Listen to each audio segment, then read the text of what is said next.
كابتن حسين لبيب، أعضاء مجلس إدارة الزمالك، ممكن نبدأ الموسم ونقفل على الفرقة أكتر من كده بعد إذنكم؟ لو مش هيضايقكم محتاجين نقفل على الفرقة. يعني خلاص قلنا واحد راح عمل معسكر في تركيا والتاني في أسبانيا، وإحنا الفقراء وعاملين معسكر إعداد لا يليق بنادي يعني الشرقية للدخان، وقلنا أوكي ماشي. يعني إيه نبدأ؟ أن تأتي متأخرا خيرا من أن لا تأتي أبدا، وتأتي يعني إنك تعمل أي حاجة تبدأ بس بيها الموسم الجديد. قلنا في معد بدني جاي جديد وقلنا حلو، في مش عارف محلل اداء وقلنا كويس، بقى المدرب مستمر معانا كابتن معتمد، قلنا خلاص اهو عارف الفرقه، مش هنتعود يعني على الايه ان احنا بقى ايه هنشوف بقى مدرب اجنبي وان هو ايه يجي بقى يشوف الفرقه وعلى ما يتعود عليهم نقيله بعدها بخمس ست ماتشات. وقلنا اوكي.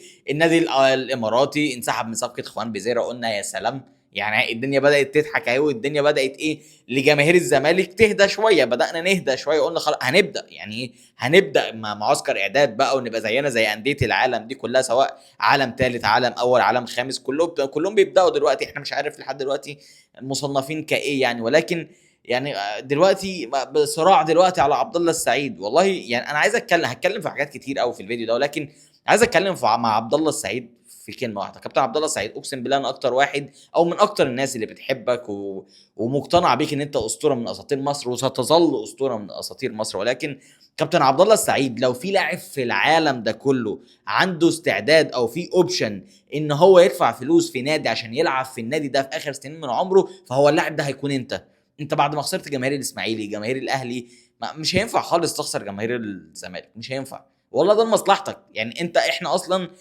يعني انت بتعمل اللي عليك. مش هقول لك ان انت يعني ما بتقدمش مجهود ومش مفيد للفريق، مفيد نسبيا مفيد، ولكن انت مستفيد بكتير بوجودك في الزمالك اكتر ما الزمالك مستفيد بوجودك.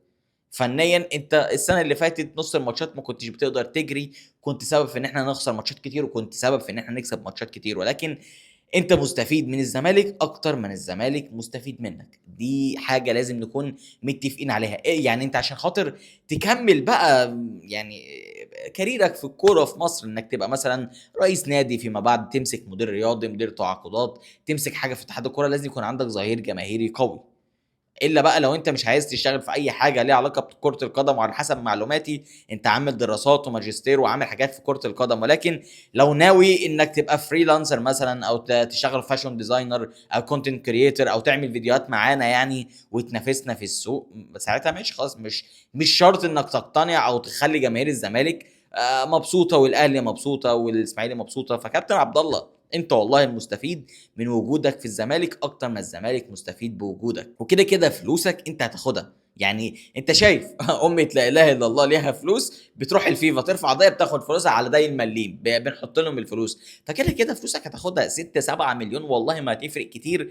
وكده كده كل اللعيبه نزلت الا انت. يعني انا مش عارف بجد المينتاليتي والعقليه دي، مش عارف انا. انت بروفيشنال واحترافي، ولكن في اخر مسيرتك لازم تستغنى عن حاجه زي كده شويه.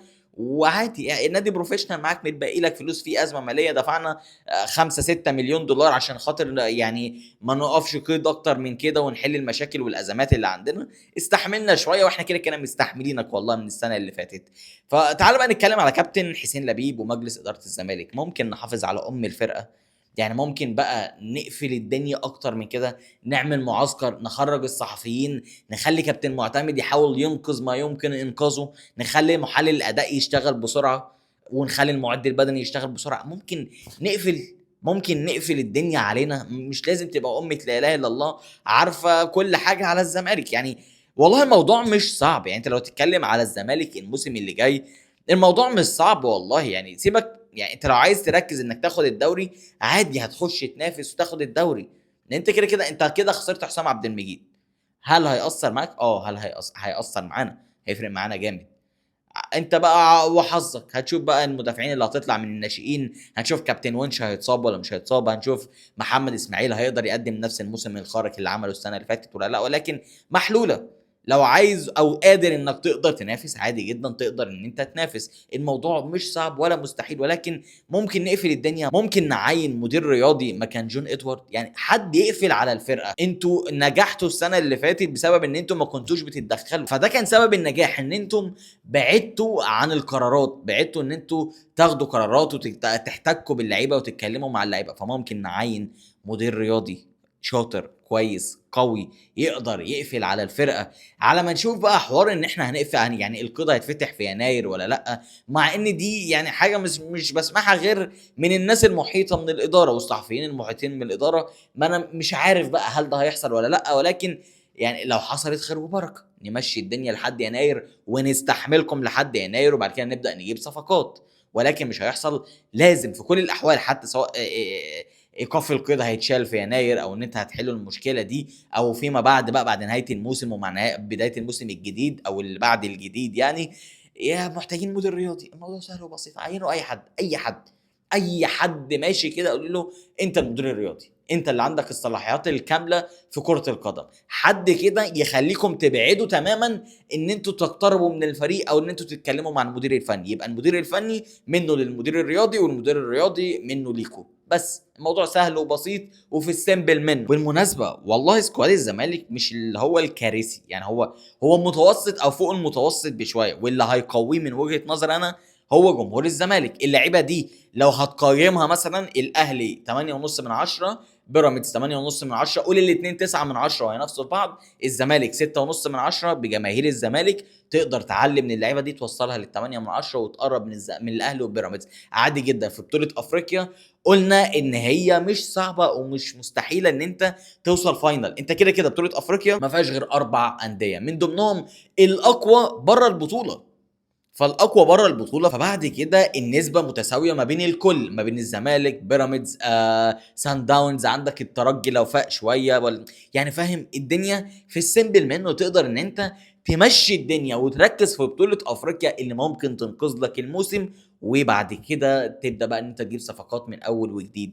افريقيا مش صعبه، عندك بيراميدز سان داونز كم نادي كده، وكده كده انت بتلعب دور المجموعات عادي جدا بجماهير الزمالك وبان انت تركز اكتر توصل سيمي فاينل. مش عايز اعيد نفس الجمله وافضل اعيد في نفس الكلام، ولكن انت عندك القدره ان انت تعمل حاجه زي كده. خوان بيزيرا مهم جدا ليك في الزمالك، واتمنى ان الكلام اللي طالع ان هو خلاص هيرجع وينضم للمعسكر، وان كابتن فتوح الحمد لله اتكلم معاه، احنا نسينا ان فتوح كابتن يعني وبدا ان هو يتدخل كقائد، فالحمد دي حاجه كويسه. نبني بقى على كل ده، نبني يعني احنا كده كده فقدنا درجات العبث، يعني ايه بدأنا نعلى لسه ما زلنا بنعبس، ولكن بدأنا ان احنا نعلى شويه ونبقى بني ادمين طبيعيين ونادي طبيعي. وخلينا نستغل الموسم دوت ان احنا نبني للمستقبل. خلاص يعني انت كده كده رب ضارة نافعه، ما عرفتش تجيب صفقات وعندك مشاكل، ممكن نستغل الموسم ده بقى في ان احنا نطلع لعيبه صغيره. يعني عندك كام لاعب كده في الناشئين 3 4 طلعهم يسندوا معاك ويبقوا خيار ليك للمستقبل، بدل ما تجيب مثلا 10 صفقات الموسم اللي جاي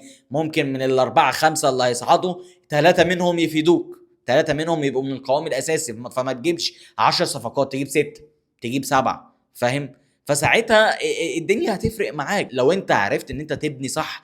في كل القصه كلها انت محتاج معد بدني قوي ودكتور قوي عشان خاطر اللعيبه دي ما تتصابش كتير اصابات عضليه، فان انت تحمي اللعيبه دي ويبقى في دكتور تغذيه، والنبي نلجا للعلم شويه، يبقى في دكتور تغذيه يقدر ان هو يتعامل مع اللعيبه دي. مش عايز اشوف لعيبه مكرشه ومقنبره والكلام ده كله، عايزين لعيبه باجسام طبيعيه، وعايز محلل اداء قوي، والمحلل الاداء اللي انت جبتوه كويس جدا ويقدر يخدم كابتن معتمد جمال والاثنين يكملوا بعض، وساعتها تقدر ان انت تنافس. فالامر مش مستحيل، بس نقفل على نفسينا، وكده كده في كلام كتير هنتكلم عليه ولكن في فيديوهات جايه. فما تنساش تعمل لايك للفيديو ده وتشترك في القناه لو انت مش مشترك، هو انت اكيد بنسبه كبيره مش مشترك لان القناه لسه ما عدتش 200 سبسكرايبر، فزقوا معايا الدنيا، عايز اوصل ل 1000 سبسكرايبر في اسرع وقت. وبس كده، سلام.